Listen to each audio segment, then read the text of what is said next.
Hola a todos, querida familia. Ya estamos aquí para hablar del quinto capítulo de la infancia de Jesús, sobre este libro de Joseph Ratzinger, Benedicto XVI, el Papa Emérito, sobre la infancia de Jesús. Vamos a explicar hoy la Anunciación a María, desde el capítulo primero del Evangelio de San Lucas, versículos 26 a 38. Les invito a leerlo por su propia cuenta, haciendo una lección divina, una lectura orante de esta palabra, y después vamos a pasar a esta interpretación y explicación que da Benedicto XVI sobre el relato de la Anunciación a María. Hay algunos elementos, evidentemente, que se pueden sacar de otros libros. Ya decía que otro de los libros que estaba leyendo junto a este era el de Jean Danielou, los Evangelios de la Infancia, y hay otros comentarios al Evangelio de San Lucas que también estoy leyendo para vivir este tiempo de Navidad. Pero me voy a limitar sobre todo, como ya saben ustedes, a este libro de Benedicto XVI. Ahí les dejo este texto que ustedes lo pueden leer por su cuenta, repito, invocar al Espíritu Santo para que les ilumine, para entenderlo y sobre todo para que transforme sus vidas. Es una herramienta para vivir mejor la Navidad que les voy a dejar en estas redes sociales ya grabadas. Este es el capítulo quinto. Ya hay otros 4 capítulos anteriores que están sea en YouTube que en Facebook o en Instagram, que es como los voy poniendo.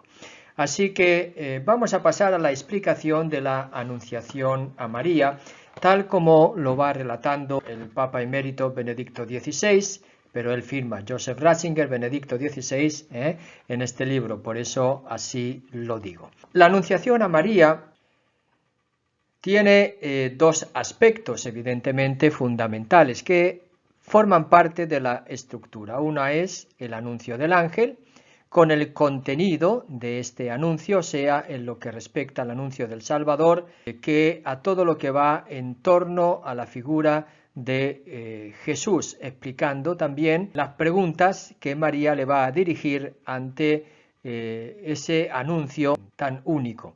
Y en segundo lugar, la respuesta de María. Así que estos van a ser los 2 puntos que vamos a tocar en la Anunciación a María, el anuncio del ángel y la respuesta de la Virgen María al anuncio del ángel. Y entonces lo primero que hay que resaltar es que hay una unión entre el hecho de la anunciación a Santa Isabel y la anunciación a María, con ese 6º mes. El 6º mes que va a unir sea a María con Isabel que a Jesús con Juan el Bautista. Y a la vez también el parentesco que se presenta entre María e Isabel. Este dato es importante porque enlaza las 2 historias, la historia de Juan el Bautista y la historia de Jesús. Y hay un encuentro entre estos 2 grandes personajes ya en el Evangelio desde el inicio, desde antes de nacer, en el seno de María, en el seno de Santa Isabel. Un encuentro en el Espíritu Santo que va a definir y que va a interpretarse en esa frase de Juan el Bautista, relatada en el Evangelio de San Juan, capítulo 1, versículo 30, diciendo, interpretando este texto, que detrás de mí viene un hombre que está por delante de mí, porque existía antes que yo. Así que este encuentro entre María e Isabel ya viene preanunciado en el relato de la Anunciación a través de este lazo, que es el anuncio del 6º mes de embarazo de Santa Isabel. Y eso también lo da como el signo, ahí tienes a tu prima Santa Isabel, que en su esterilidad ya está en el 6º mes. Y sabemos que después del anuncio del ángel, María se puso en camino para visitar a su prima Santa Isabel. Por lo tanto, están emparentados. Hay una unión de estas 2 historias. Recuerde que el Papa Emérito Benedicto XVI está insistiendo en esta idea de la continuidad. La historia de la salvación, que se va preparando y se va encaminando ya hacia ella el Antiguo Testamento, que ya es esa misma historia de la salvación, pero no se va a revelar en su contenido auténtico, verdadero y en su novedad, sino en el Nuevo Testamento. Por eso está lleno el texto de alusión a lo antiguo, pero también preparando esa apertura a lo nuevo. Es clave ese concepto para Benedicto XVI, que lo va a aplicar también a su teología y a la lectura del Concilio Vaticano II y de la tradición de la Iglesia. Evidentemente que el Papa Francisco está en la misma línea, porque no es una tradición muerta, no es un museo, no son raíces que se pudren en el fondo de la tierra, sino que llegan a ser unas raíces profundas. Esa es la tradición, esa es la memoria de la que habla también el Papa Francisco cuando habla de la tradición, pero que en el árbol, en el tronco, empiezan a surgir nuevos brotes. De la tradición surgen nuevos brotes, y esa novedad es la que a algunos les cuesta asumir, aceptar y buscar en la vida, en el Espíritu. Y ese es el encuentro en el Espíritu Santo, arraigado en la memoria, arraigado en el Antiguo Testamento, arraigado en la tradición, pero con esos brotes nuevos. Nuevos significa novedad. Por eso el saludo del ángel va preparando ya esa novedad, porque el saludo es alégrate. Alégrate, que es Jaire, es un saludo griego, no es un saludo judío, que sería shalom. Shalom, que sería un saludo de paz. Y eso tiene ya también esa novedad anunciándose, porque es ya una apertura a la universalidad, siendo un saludo griego. Alégrate es la alegría, sobre todo, de la buena noticia, como vamos a ver. Los pastores van a anunciar esa alegría en el capítulo 2, versículo 10. También esa alegría en el Evangelio de San Juan se anuncia con el Señor resucitado. Y nos dice el Evangelio de San Juan que se llenaron de alegría al ver al Señor. Y en Juan 16, 22, cuando va anunciando que se va a ir, que dentro de poco no lo verán, pero dice: cuando vuelvan a verlo, nadie os quitará vuestra alegría. Por lo tanto, ese saludo del ángel vaya preanunciando, anunciando y realizando la buena nueva del Evangelio. La alegría es el don del Espíritu que resuena y va a resonar más adelante en los Hechos de los Apóstoles en el tiempo de la Iglesia. Esa alegría, por lo tanto, aparece al inicio de la vida de Jesús, que es en la Anunciación. Alégrate, con el anuncio a la Virgen María, esa alegría, repito, de la buena nueva, y esa alegría que se abre también a todos los pueblos a través del saludo alégrate, que es un saludo griego, y repito, no es un saludo judío, anunciando ya y preanunciando esa novedad. Vamos ahora a concluir desde este anuncio del ángel, desde esa relación de las dos historias, desde ese saludo del ángel, alégrate, que es el saludo de la buena noticia, y vemos cómo esa continuidad entre la historia de la salvación se realiza también en el relato de la Anunciación.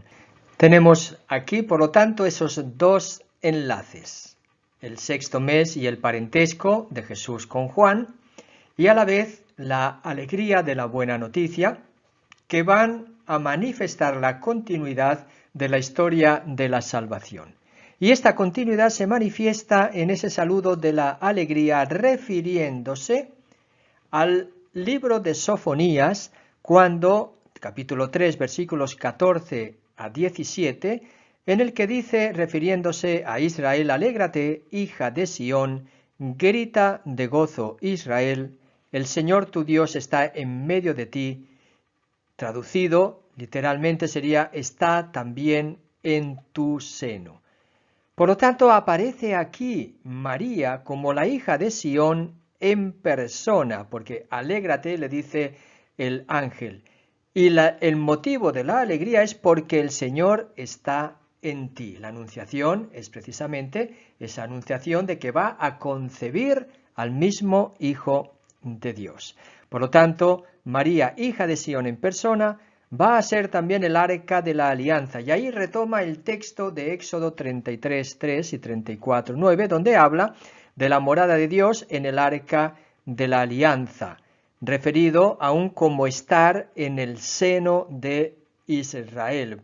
Así María se convierte en aquella que, llevando en su seno el Señor está en ti, es la portadora de Dios, que es llevado, y así se manifiesta su presencia en medio de su pueblo en el arca de la alianza. María es así el lugar de la auténtica inhabitación del Señor. Y ahí tenemos que la alegría y la gracia, porque ese es llena de gracia, el Señor está en ti, van juntas. También tienen la misma raíz griega, señala aquí el Papa Emérito Benedicto XVI, que son cara, jara y charis, es decir, gracia y alegría. Vamos ahora a explicar el contenido de las promesas que el ángel hace a María. Y en esas promesas se realiza, en su manera plena y nueva, todo el Antiguo Testamento, es decir, el contenido de la promesa. Hay una promesa que va relacionada con la esperada por el pueblo de Israel como hijo de David o hijo de Dios. Y hay una promesa que está relacionada con el cómo se va a realizar la encarnación del Hijo de Dios.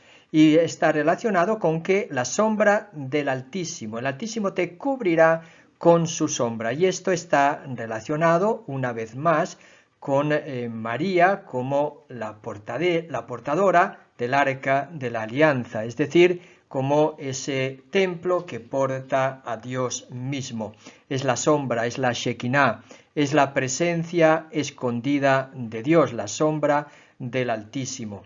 Y en esta promesa hay una alusión a través de la promesa del reino eterno de David que se va a realizar en el Hijo que va a nacer, una alusión al misterio trinitario, nos cuenta el libro del Papa Benedicto XVI, y con ello aparece una continuidad con el Antiguo Testamento.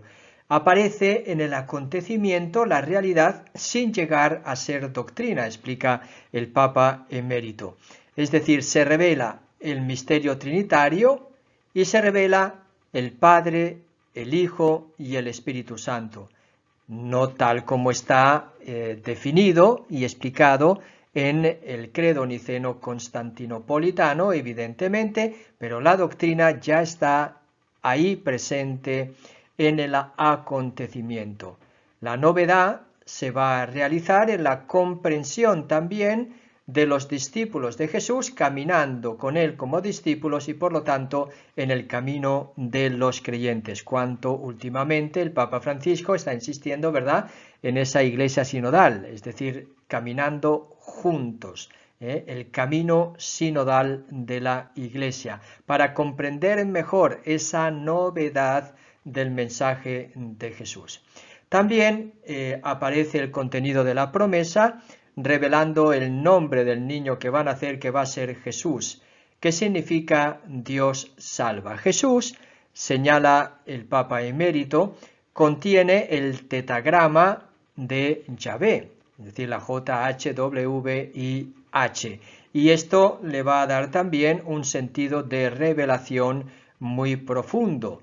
Es decir, el Dios que es revelado en el tetagrama Yahvé es el Dios presente y salvador, es Jesús. Dios salva. Se cumple en Jesús la revelación del nombre de Dios en el Horeb, iniciada, por lo tanto, en la zarza ardiente.